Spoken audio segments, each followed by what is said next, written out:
امام مہدی کا ظہور کب ہوگا، امام مہدی کون ہیں اور کب دنیا میں آئیں گے، تفصیل سے بتا دیں۔ دیکھیں، ہمیں رسول اللہ صلی اللہ علیہ وسلم کی جو صحیح حدیث سے ملتا ہے وہ اتنی بات ملتی ہے کہ آپ صلی اللہ علیہ وسلم ہی کے نسب میں حضرت مہدی ہوں گے، ان کا نام آپ صلی اللہ علیہ وسلم کے نام جیسا ہوگا، قریش میں سے ہوں گے، اور جس دور میں آئیں گے وہ حضرت عیسیٰ علیہ السلام بھی انہی کے بعد فوراً نازل ہوں گے، اس دجال بھی اسی وقت ظاہر ہوگا۔ یہ تینوں چیزیں ایک ہی وقت ہوں گی، دجال، حضرت عیسیٰ علیہ السلام اور حضرت مہدی۔ اور حضرت مہدی دمشق میں مسجد میں نماز کے لیے کھڑے ہوں گے کہ اچانک حضرت عیسیٰ علیہ السلام فرشتوں کے کندھوں پہ ہاتھ رکھ کے دمشق کے مینار پہ اتریں گے، پھر وہاں سے سیڑھیوں سے نیچے آئیں گے کیونکہ دارالاسباب میں داخل ہو چکے ہیں۔ حضرت مہدی ان سے کہیں گے کہ آپ نماز پڑھائیں، وہ انکار کریں گے۔ حضرت مہدی کی اقتداء میں حضرت عیسیٰ علیہ السلام نماز پڑھیں گے اور پھر دونوں کی اقتداء میں جہاد ہوگا۔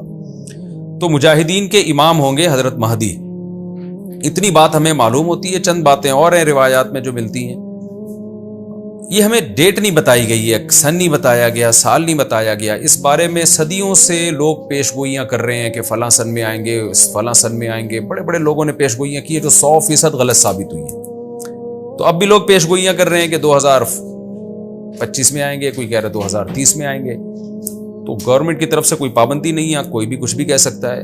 نبی صلی اللہ علیہ وسلم نے اس کو مبہم رکھا ہے، صحابہ نے مبہم رکھا، نہ صحابہ نے نبی سے تاریخ پوچھی، نہ مہینہ پوچھا، اور نہ نبی نے بتایا۔ اور ایسی چیزوں میں اسلام اس کو مجمل ہی رکھتا ہے، کیونکہ وہ مہینہ آتا اور اس مہینے میں کوئی بھی اٹھ کے مہدی کا دعویٰ کر دیتا تو کنفیوژن پیدا ہو جاتی نا۔ اس لیے ہمیں اس پر مبہم ایمان ضروری ہے، مجمل ایمان ضروری ہے۔ مبہم تو نہیں کہیں گے، مجمل کا مطلب تفصیل ہمیں معلوم نہیں ہے، بس ہمیں پتہ ہے کہ ایک وقت آنے والا ہے قرب قیامت میں کہ حدیث میں آتا ہے خراسان سے ایک لشکر اٹھے گا اور اللہ اس کو فتح عطا فرمائیں گے۔ حدیث میں آتا ہے کہ مجاہدین لڑیں گے اور اتنی بڑی جنگ ہوگی کہ آپ صلی اللہ علیہ وسلم نے فرمایا کہ 1/3 مجاہدین اس میں جو لڑنے والے ہوں گے وہ شہید ہو جائیں گے، جو اس وقت کے سب سے افضل ترین شہداء ہوں گے، اور 1/3 مجاہدین وہ ہوں گے جو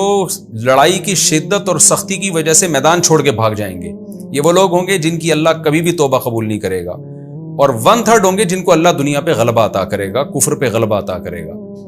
تو یہ اس وقت پھر حضرت مہدی کی قیادت میں جہاد ہوگا اور پوری دنیا میں امن قائم ہو جائے گا۔ حضرت عیسیٰ ابن مریم بھی اسی وقت نازل ہوں گے، دجال کو قتل کریں گے، اور ایک اور دفعہ، یعنی ایک دفعہ تو اسلام دنیا میں غالب آ چکا ہے، تو ایک اور دفعہ اسلام حضرت مہدی حضرت عیسیٰ ابن مریم کے ذریعے پوری دنیا میں غالب آ جائے گا، اور ہر طرف خیر ہی خیر ہوگی، جزیے کا نظام ختم ہو جائے گا، اور اللہ تعالیٰ اپنی برکتوں کو کھول دے گا، آسمان کی برکتیں، خوب بارشیں برسیں گی۔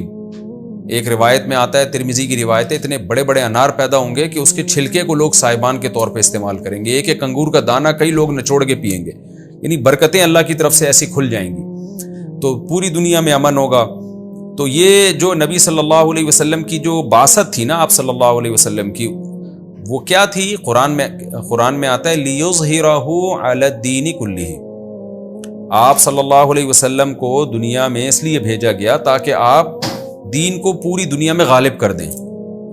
تو ایک دفعہ تو یہ بنو امیہ کے دور میں، اور بنو عباس، اور پھر خلافت عثمانیہ، یہ جو مسلمانوں کی خلافتیں چلی ہیں، تو بنو امیہ اور بنو عباس کے دور میں تو اسلام پھیل گیا تھا، پوری دنیا، جتنی بھی مہذب دنیا تھی اس میں اسلام ہی اسلام تھا، یعنی اسلامی حکومت تھی، سب مسلمان نہیں تھے لیکن حکومت اسلامی تھی، سب مسلمانوں کے زیر سایہ تھے۔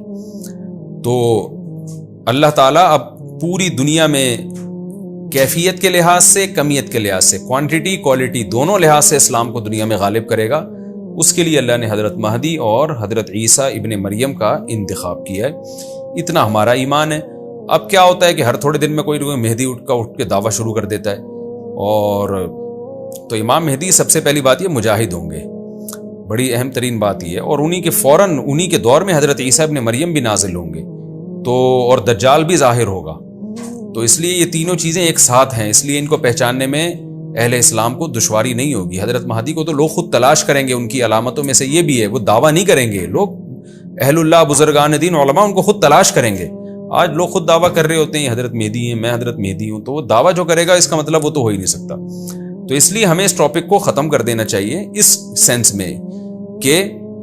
سینس میں ختم کر دینا چاہیے کہ جو دعوے کر رہے ہیں نا کہ کل آ رہے ہیں، پرسوں آ رہے ہیں، فلاں سن میں آ رہے ہیں، اس سینس میں اس ٹاپک کو ہمیں ختم کر دینا چاہیے. ہاں جتنا احادیث میں ہے اس کو بیان کرنا چاہیے. اور جو لوگ بھی خلاف سنت ہوتے ہیں وہ تو حضرت مہدی ہو ہی نہیں سکتے. آج تو مہدی ہونے کا دعویٰ ایسے ایسے پاگل فضول قسم کے لوگ کر رہے ہیں جو انسان ہونے کا دعویٰ کرنے سے پہلے ان کو سوچنا چاہیے کہ ہم انسان کے بچے بھی ہیں کہ نہیں.